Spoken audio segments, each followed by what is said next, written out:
scheduling. We're always so happy to have you join us for a teaching by Jetsunma, Ahkon, Lhamo. And the one we're presenting today was given by Jetsunma in 1990. The title is Discriminating, Bodhicitta. So we'll begin.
Today I would like to talk about Bodhicitta. But I would like to talk about it by connecting it with the thread of teaching that we have had recently. Over the past couple of months, we have put a lot of focus into realizing one's own nature as the ultimate guru, realizing one's own nature, and I have tried to speak to communicate that in many different ways. I have spent some time trying to give something of a more profound or deeper teaching so that I can understand what that nature is and how one would view that as being the ultimate liberation. But I've also tried to talk in a very practical, ordinary, and even common way. Sometimes I have used humor extensively in order to bring the same points home, but to do it in such a way that we could reach it, touch it in our ordinary lives, that we could actually make it part of our ordinary perception and begin to work with our ordinary minds in terms of taming them and causing them to remain more firmly focused toward enlightenment. So I've used a lot of different methods, and sometimes this is what I was teaching, but in the same way that the children communicate the depth of their awareness through experience, perhaps the teaching given in such a way that some element of truth was communicated even though it wasn't clear point by point how it related to the central theme that we had presented for this period of time. But one element we have not discussed in relationship to realizing the mind as the ultimate guru is bodhicitta. Bodhicitta is considered to be a most foundational and extraordinary teaching in Mahayana Buddhism. It is the teaching and understanding of compassion.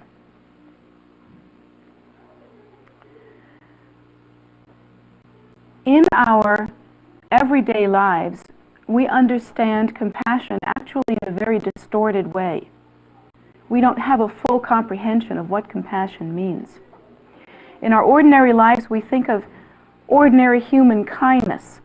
We think of, and kindness of course is relative to the way that we were brought up, to our culture.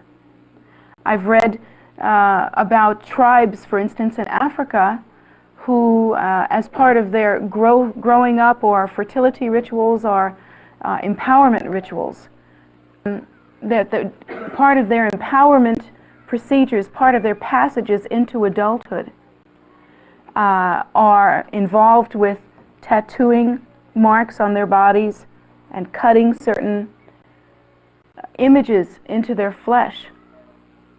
And it's really not much different than the fact that we pierce our ears, and it's not so much different than We go through many rites of passages. Many girls, upon growing up, receive their first permanent.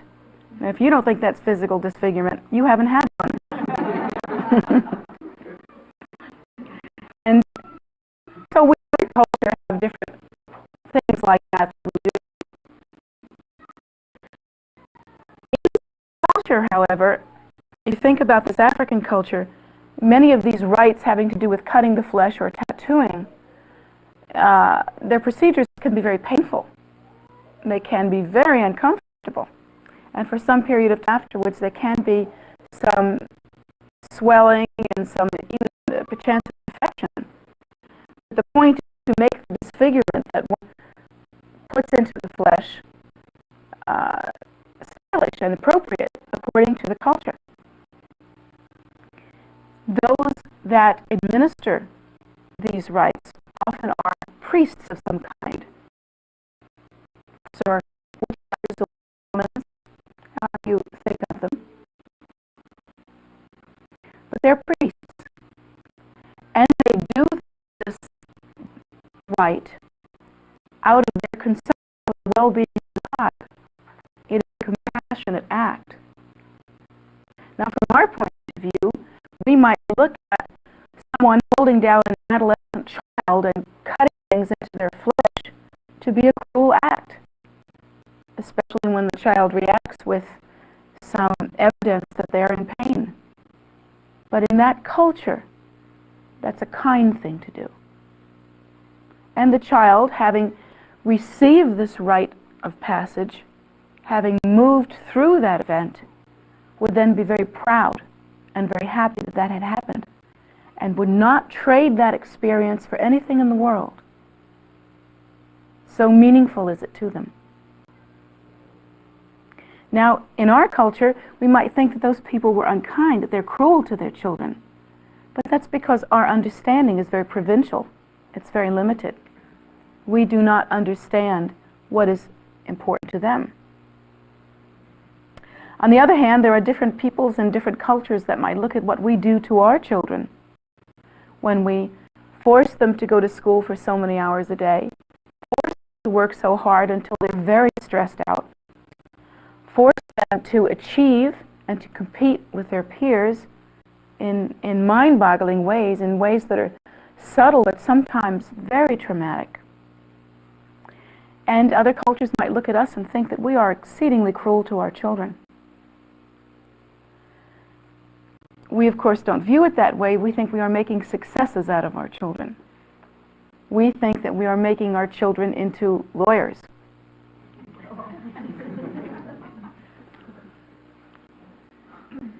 Every culture has their own idea.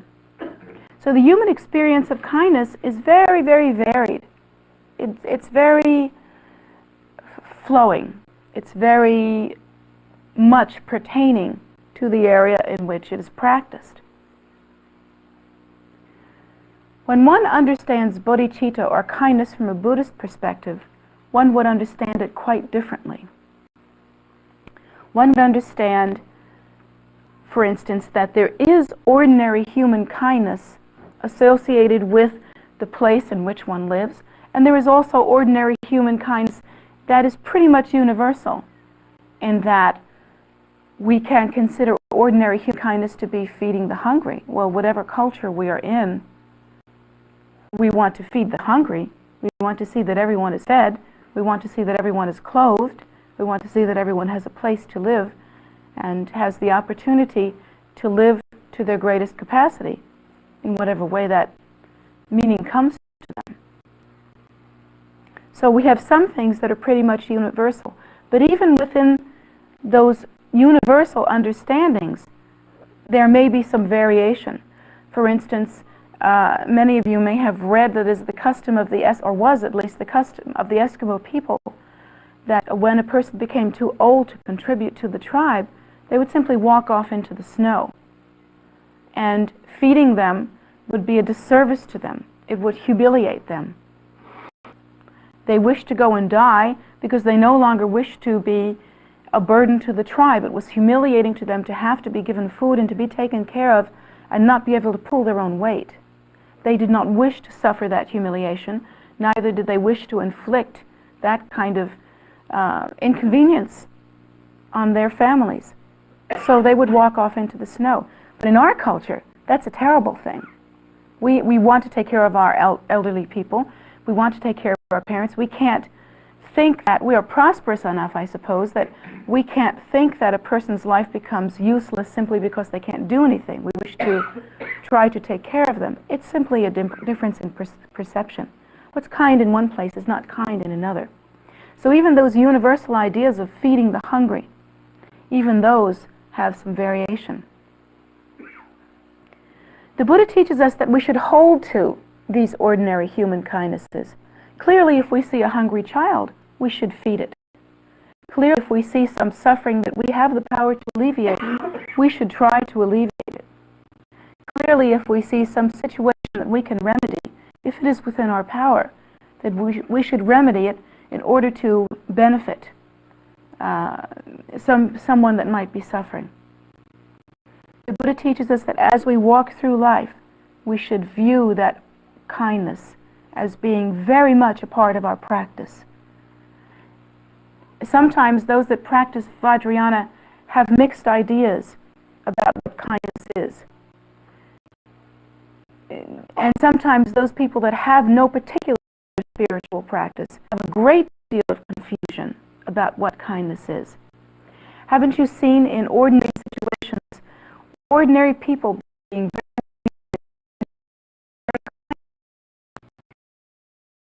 kind,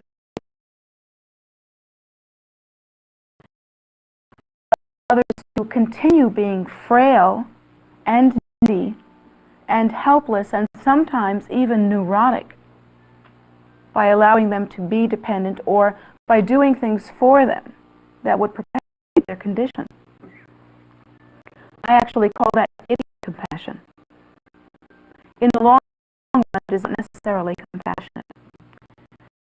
In the long run, it actually does more for the one acting out the compassion than it does for the one who is the object of that compassion. The person who is giving the other and allowing them to perpetuate their neurosis or their neediness is benefited in that they feel themselves to be good people. But the person who is receiving this so-called benefit is being made weaker and weaker and perhaps allowed to be more and more neurotic. So it may not necessarily be a very kind thing to do at all. However, the Buddha teaches us that we should develop some discrimination about what true kindness actually is, and we should practice accordingly. The Buddha, however, gives us some very hard and fast rules about compassion. For instance, from the Buddhist perspective, there is only one cessation of suffering. There is only one true end of suffering. The Buddha teaches us that there is nothing that one can do during the course of one's life using the ordinary circumstances and situations and tools of one's life to permanently alleviate suffering. You can feed the poor, you can heal the sick, you can give friendship to someone who is lonely. But even if you manage to fill that particular need from this moment until the time of their death, you cannot fill their need after their death. And according to the Buddha, we are reborn again and again and again, and sentient beings cannot follow one another consciously and purposefully from one incarnation to another. So if I decide to single one of you out and feed you for the rest of your life so that you never want for any food, there is still a situation in which I cannot follow you perhaps to your next life and be sure that you are never hungry again. So the solution is temporary. It's a reasonable solution under those conditions, but it's temporary. The Buddha teaches us as well, if we manage to solve the problem of their poverty and their hunger and their loneliness, we still haven't solved the problem of old age, sickness, and death. Even if we cure one disease, there's no guarantee that there won't be another one. And even if we cure all diseases, we so far haven't found a cure for old age and death. The likelihood that these kinds of cures will happen are very slim. And according to the Buddha's teaching, even if you solve almost all the problems associated with cyclic existence, there are some problems that you simply cannot solve. But the Buddha teaches us that there is one cessation of all suffering, that there is one solution. And that solution is the state of precious awakening or pure cognition called enlightenment. So from the Buddhist perspective, the only real good that one can do another is to bring them closer to enlightenment. Again, the reminder here is that it doesn't relieve us of the responsibility of feeding the poor. It doesn't relieve us of the responsibility of trying to make medical advances towards healing the sick.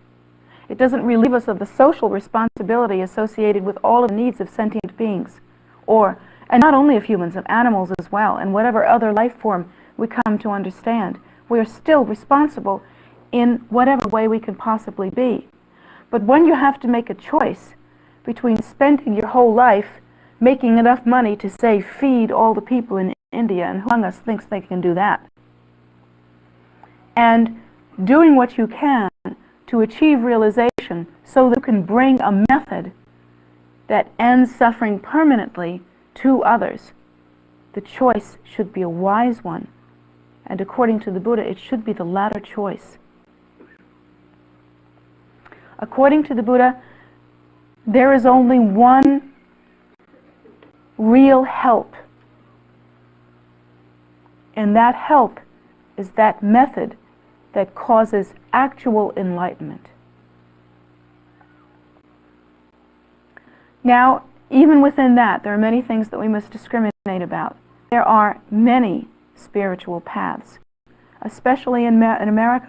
Here in this country, there are many, many different methods and devices that one can use. When the Lamas associated with Vajrayana Buddhism that came from India and Tibet to this country, they were appalled at our great misfortune, that we had so many avenues of spirituality open to us. And the reason why they considered this misfortune is that we could not possibly understand true value from all of the variety of methods that we could employ. We could not possibly discriminate under those conditions. How could we be expected to know? They were appalled to notice also that most of the methods that are called spiritual paths in this country were begun less than 50 years ago.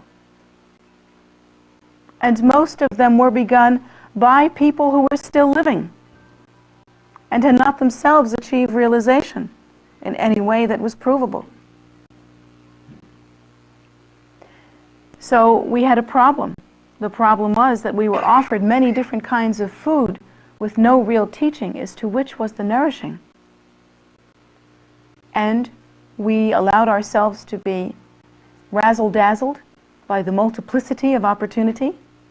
We allow ourselves to be appealed to in ways that appeal to a mind filled with discursive thought. And we have no real way to discriminate. We in our culture were not really brought up with a respect from birth for a truly enlightened mind. We were able to understand that there is actually enlightened presence that has appeared in the world. We are not able to understand that. And they sorrowed for our misfortune. And that seemed odd to us because as Americans, we were proud of all we have. We were proud that we have so many different methods. We were proud that there's so much for us to do. According to the laws involved with the people. And really they were appalled at the people who had given their large chunks of their life to paths that have and cannot produce enlightenment because they do not benefit from the mind of enlightenment.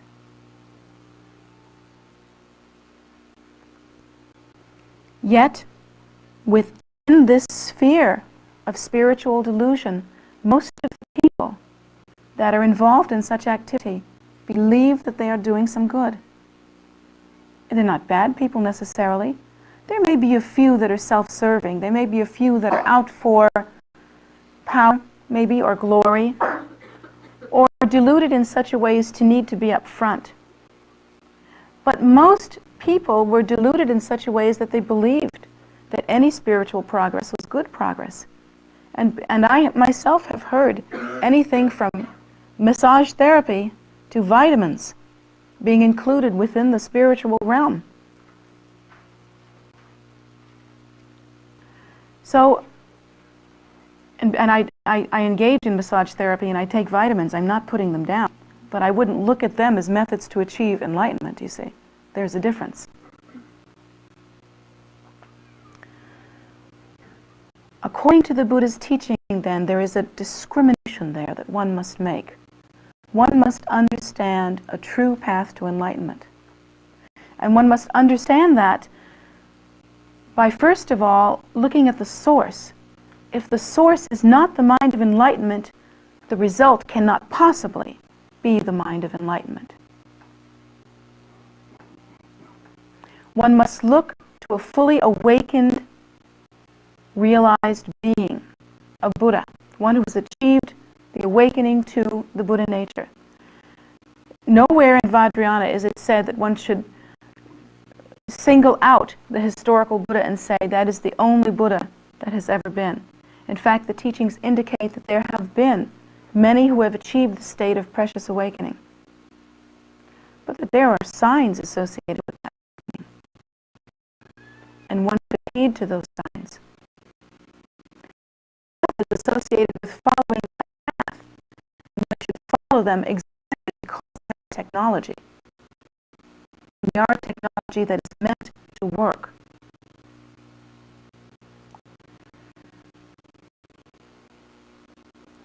When we think about enlightenment, it's very hard for us to understand exactly what that is.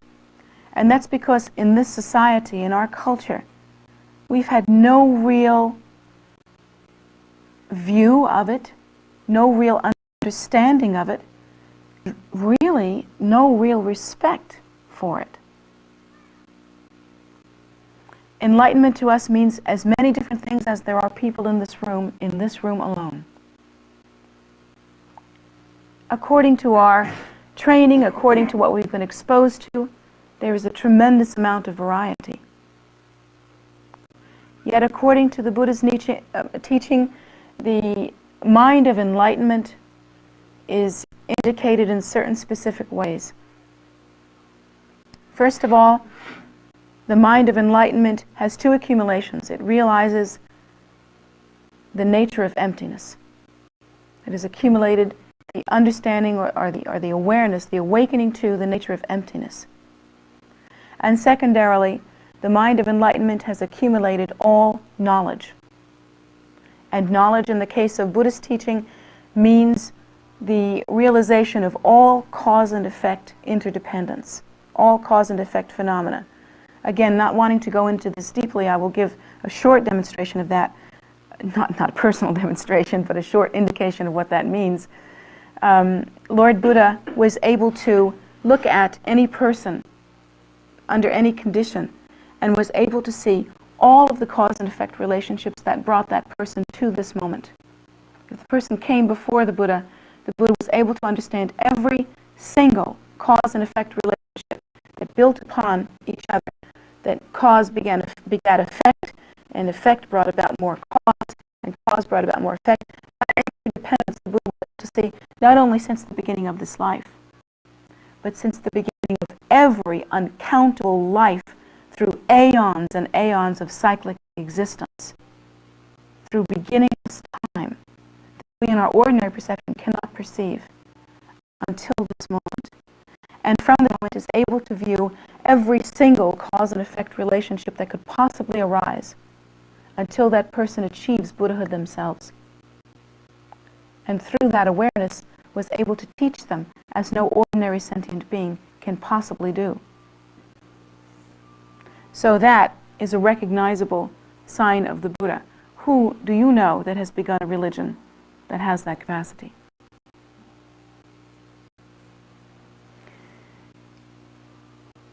Again, the historical Buddha is not thought to be the only Buddha. And in our tradition, it is considered that there are many awakening minds, or called bodhisattvas, who are poised on the moment of enlightenment, and yet have chosen to remain with the cyclic existence, poised right on the brink of enlightenment. The lamas that I know consider Jesus to have been one of those. Just because of the signs, they have no actual teaching on him, but just because of the signs that he indicated, the signs that occurred at the time of his death, are very similar to signs that the lamas who have achieved enlightenment had at the time of their death. Tremendous signs of extraordinary realization.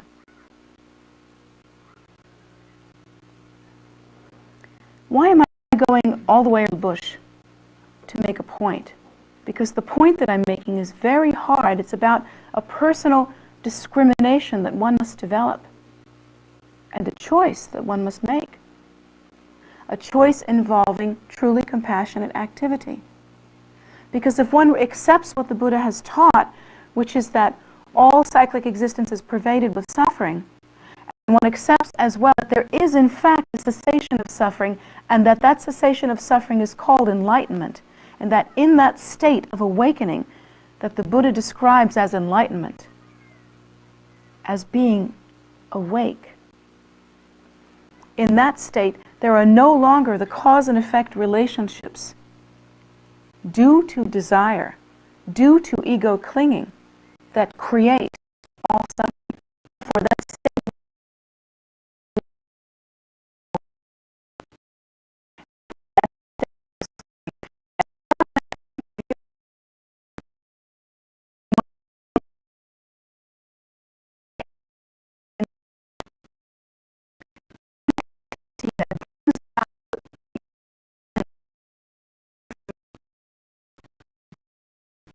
bringing them to the same kind of levels, or bringing them to the path that affords that kind of awareness. One must actually make a choice then as to whether one will engage in utilizing one's life in such a way. Will one actually offer, as these children are learning about offering, offer one's life as a vehicle for enlightenment in order to benefit beings?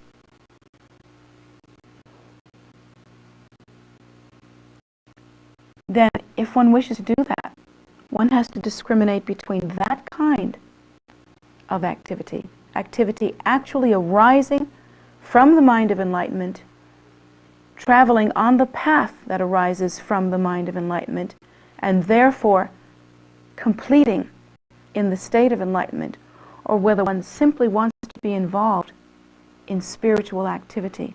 The difference is like the difference between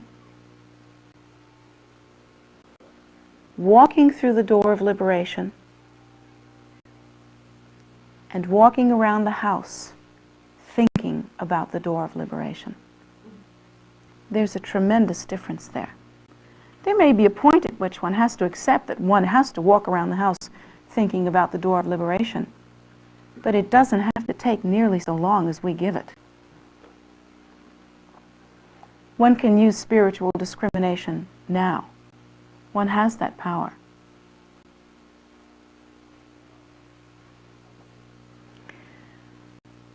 Once one has engaged completely on a method that has produced enlightenment in others, because it has arisen from the mind of enlightenment, and the fruit has been tasted again and again and again, and is proven to be successful.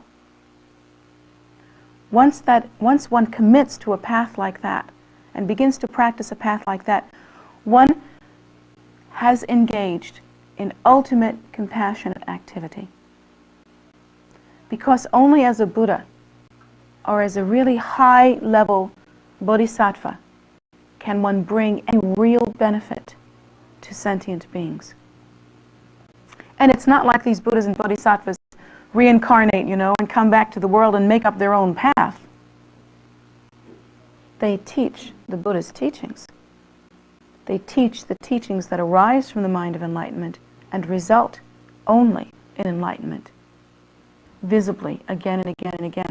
There are stories, for instance, and of course I must reflect on the lineage stories that I know, but there are stories of lamas in my lineage that each one of them was able to confer the Buddha's teachings from the Vajrayana perspective, and their disciples contained such miraculous signs as the rainbow body, such miraculous signs as their bodies producing extraordinary relics at the time of death.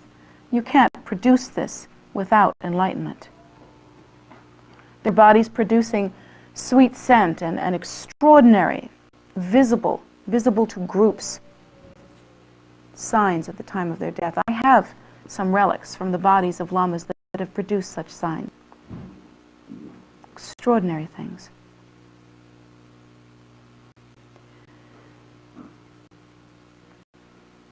The difference between a practice like that and simply ordinary spiritual activity is extraordinary. It's like the difference between the light that comes from a matchstick and the light of a million suns. They're both light, I guess, but inconceivable difference.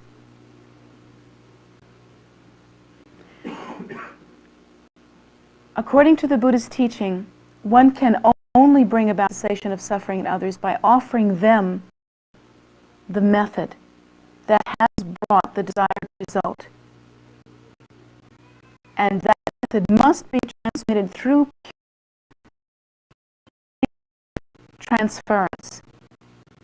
That is to say, from teacher to student, teacher to student, teacher to student, teacher to student, in an unbroken lineage traceable to the actual mind of enlightenment.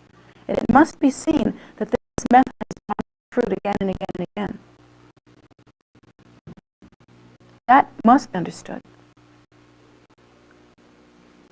And upon practicing in such a way, one is then able to confer the same blessing in some future time. In the Mahayana path, the Mahayana point of view, all sentient beings are considered to be equal weight and equal value. That is, all humans are equal, no matter what their race is, their personal ethics are, what any kind of preference in any portion of their life. They are exactly equal and of the same. According to that perspective, the highest Lama who has achieved the highest weight as any ordinary being. And any human being is exactly the same weight as even the smallest creature that crawls on the earth. The Buddha teaches the equality of all that lives. The equality, the absolute equality in all methods and in all ways of all that lives, based on the understanding that within each sentient being resides the completed seed of Buddhahood. Perhaps one has not yet awakened to that seed of Buddhahood. Perhaps one has not yet tasted one's nature. But the seed is intact. It is permanently complete. It is free of any defilement. No matter what one does, one cannot defile that seed. It is never, under any conditions, tainted. That is not possible. Each sentient being has within them the seed of Buddhahood, therefore is in potential and is destined to be eventually a Buddha. Each and every one. Therefore, we have the responsibility as Buddhists to consider all sentient beings to be equal, to understand them in this respect, as the Buddha teaches us, that all sentient beings have as their nature that Buddha nature. But in the condition that we find ourselves, in relative condition, we have something else in common.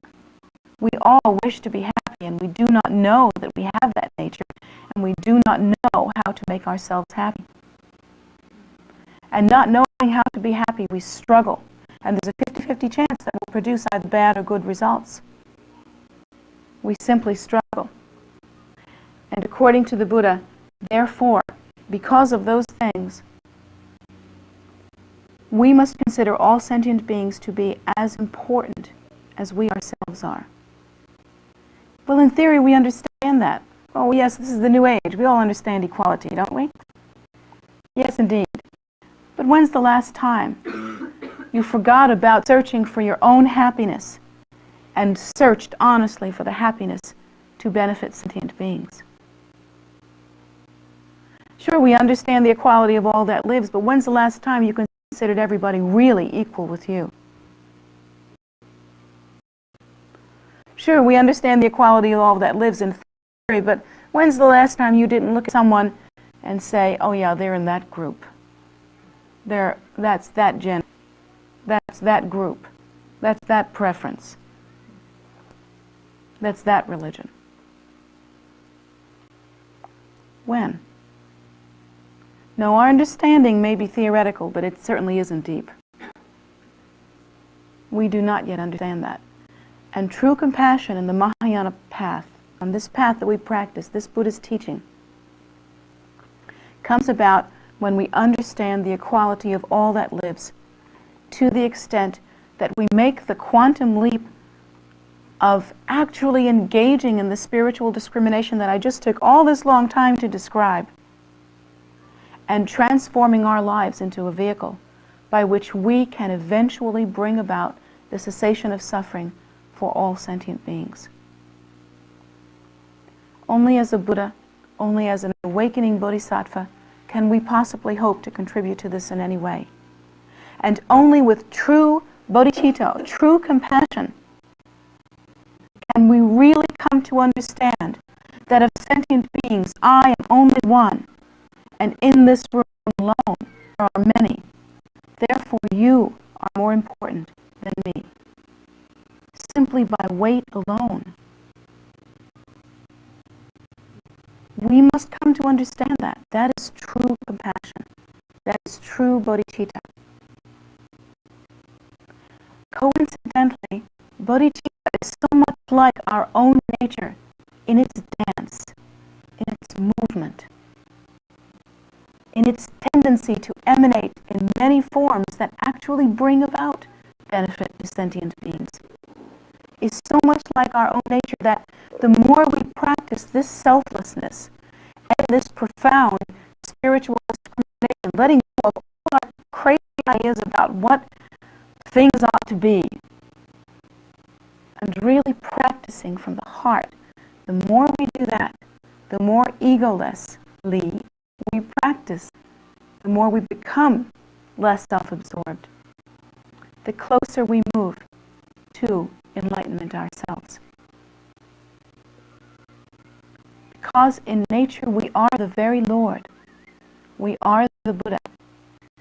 And in our movement, in our dance, as we awaken to that nature, we too will return again and again in order to benefit beings in one form or another until all suffering is gone.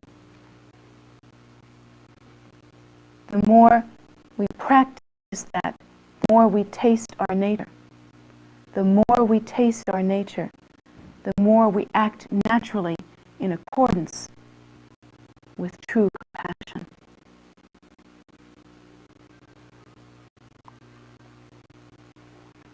It is a total understanding. And it really, I've seen it in traditional teachings divided up into little parts, into little segments. But I've only really seen it totally absorbed and totally utilized when one understands, firstly, the faults of cyclic existence. Secondarily, the true cessation of the suffering associated with cyclic existence. Thirdly, the equality of all that lives. And from the heart, from the depth of one's being, makes the most profound commitment to live in accordance with that kind of love, with that kind of awakening. It's only a decision that can be made from the heart.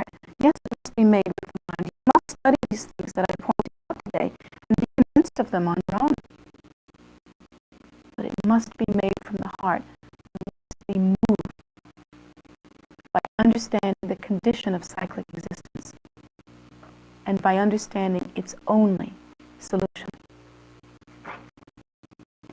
So I hope that you will take these teachings and come home with you.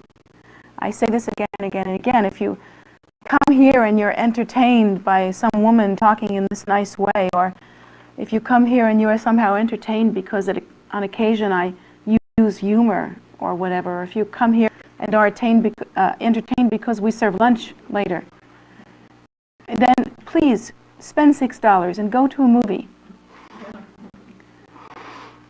It's probably a lot more fun for you. The only way in which this has real weight for you, real value for you, is if you somehow take it home and at least make part of it part of your life and part of your thinking. And if you're moved to examine your own motivation and your own view and your own practice of kindness in any way, then certainly it has been worth your time. That whatever you can this home with you, please allow yourself to be moved in whatever way possible, and please come back and practice with us again. Thank you very much for coming today, truly.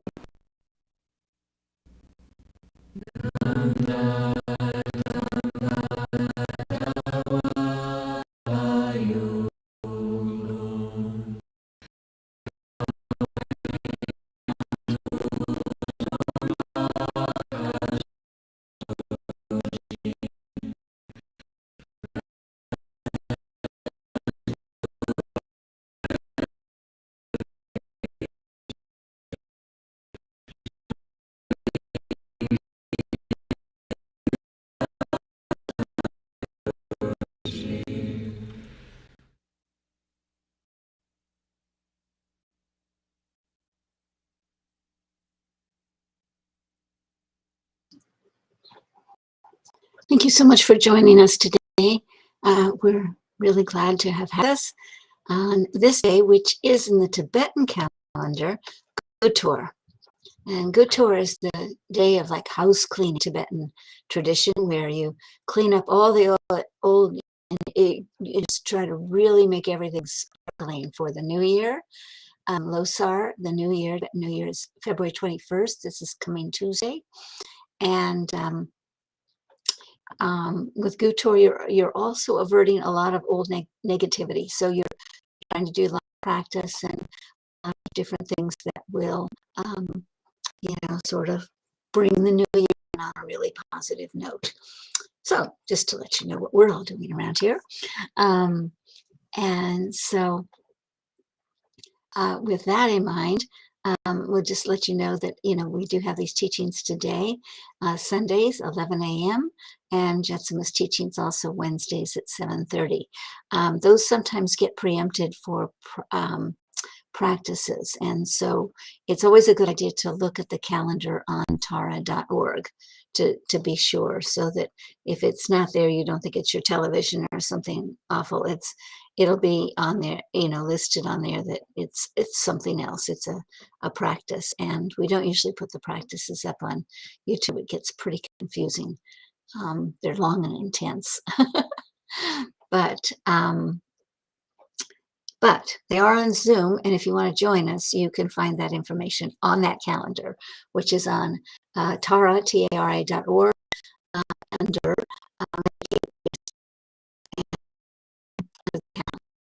it's listed. You click on the event, you can find out there on Zoom or if it's on YouTube or on Facebook.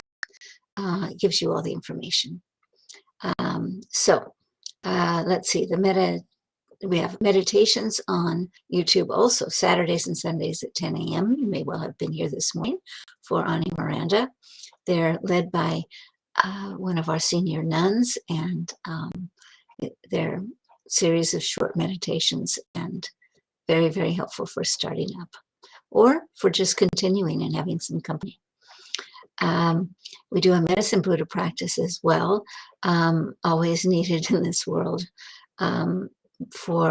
It's every evening at 7 p.m. on Facebook, and it's very short, maybe 15 minutes, and or so, depending on how many prayer requests there are that get read out loud. And those, it's done primarily in English. And so it's a great place to bring your prayers and your wishes and your and all of that, and share them with other people, and add to the energy of healing. Soak, which is a food offering or a feast offering ceremony, creates a lot of merit, and we do that every day. We do some kind of, of soak every day. Monday through Fridays at 5 is the usual schedule. When we holiday or something like that, we'll probably have a longer practice, which will usually be at 7:30 during weekdays. And so there's shifting around. Same calendar location, same information. You can find out how to get there.